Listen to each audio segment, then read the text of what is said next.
The summer of 2002 was a very hot one in Venezuela, not just because of the weather, but also for political reasons. The then Venezuelan President Hugo Chavez accused the United States of supporting a coup against him that temporarily forced him out of power for 48 hours. 6 months later, Chavez came roaring back to power after winning a landslide in the elections. While the US officials have denied their involvement, CIA documents which were later revealed, it indicated that the then George Bush administration was aware of the coup against Chavez just weeks before it happened. This led to claims that the US condoned or even facilitated the coup, although investigations have not found any direct evidence of American support for the coup itself. But a generation of Venezuelans, led by their then charismatic president, Hugo Chavez, believed this to be true, that America interfered with the intention of kicking Chavez out. 22 years later, it's a similar political landscape in Venezuela, which has been tumultuous, particularly in the context of the recent summer elections and the third term of President Nicolás Maduro. Despite the opposition's efforts and a claim of a legitimate victory by the opposition, Maduro's regime continues. One of the main reasons for Maduro's party hanging on to power is by attributing this to challenges by external interference, particularly from the United States. On Crux Decode, we explore how America has been perceived to be sabotaging the electoral process in Venezuela. What may be the implications of Maduro's actions once again to crush dissent and take severe action against opposition leaders, and the broader question of what may this mean in the context of international relations affecting Venezuela, seeing it as a pariah country in the third world which is ostracized by much of the Western world.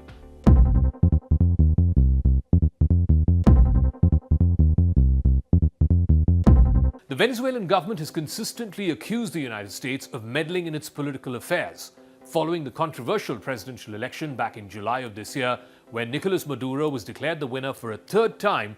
The US government recognized the opposition candidate Edmundo Gonzalez as the rightful winner. This acknowledgement was met with accusations from Maduro and his administration, which claimed that America was attempting to undermine Venezuela's electoral process, whether that was in the form of sanctions or other forms of interference.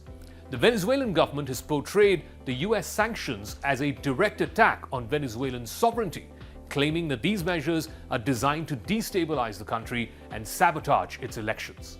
Maduro has also argued that these sanctions are part of a broader strategy to support regime change in Venezuela, which the administration officials describe as a well-orchestrated effort by Washington to install a puppet government. Moreover, the Maduro administration has also alleged that America is responsible for various forms of sabotage within Venezuela, including accusations of electrical sabotage during power outages which have plunged the country into darkness from time to time. Officials have often blamed the opposition for these outages, framing them as attempts to create chaos and undermine Maduro's government. Despite the opposition's claims of winning the election and widespread support, Maduro's government has employed a range of tactics to suppress dissent. Following the July election, which was marked by allegations of manipulation, Maduro's regime initiated a crackdown on opposition leaders. Edmundo Gonzalez, who was the opposition presidential candidate and who asserted that he won the election, has been targeted with an arrest warrant citing various charges including usurping public duties and collaboration with organized crime. The opposition's challenges are compounded by the arrest of key figures. Maduro's government has systematically jailed opposition leaders, effectively silencing dissent. This repression has also been characterized by international observers as a violation of democratic principles and human rights. And yet the Maduro administration continues to justify these actions as necessary. And then over the weekend came the news that Edmundo Gonzalez, Venezuela's opposition candidate, had fled the country on a Spanish Air Force plane. It took the entire country and the world by surprise. The past year has been marked by months of repression leading to the disputed presidential vote. The vote was followed by a brutal crackdown by the government of Maduro, and still many Venezuelans were holding out hope that there would be a negotiated exit of the Maduro administration, which might step aside and let Gonzalez, who is a soft-spoken former diplomat, assume power. His departure from the country on Saturday narrowed down that slim possibility even further. and it came even as Venezuela's security forces surrounded the Argentinian diplomatic residence in Caracas, where 6 top opposition leaders have been taking shelter since March. But that is not all.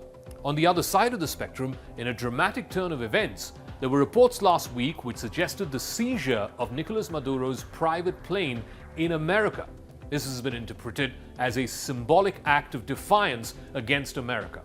The US has been implicated in this incident with claims that it was part of a broader strategy to isolate Maduro. This seizure, coupled with the ongoing sanctions and the diplomatic pressure, reflects a concerted effort by America to try and diminish Maduro's support and his influence in government. There is, though, limited evidence of direct American interference in Venezuela's elections. But the US has applied significant pressure on the Maduro government through sanctions.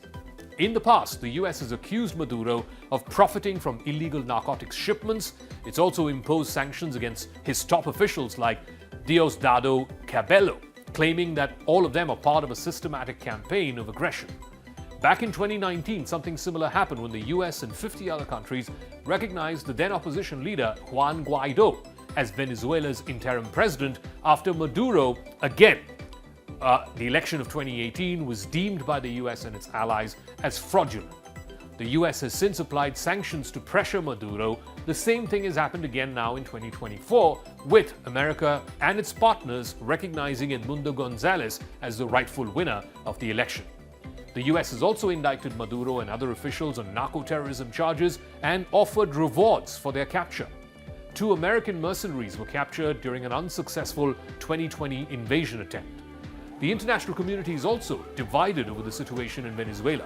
While the US and several Latin American countries have condemned Maduro and his government's repression of dissent and the opposition, other nations, including Russia and China, have continued to back Maduro.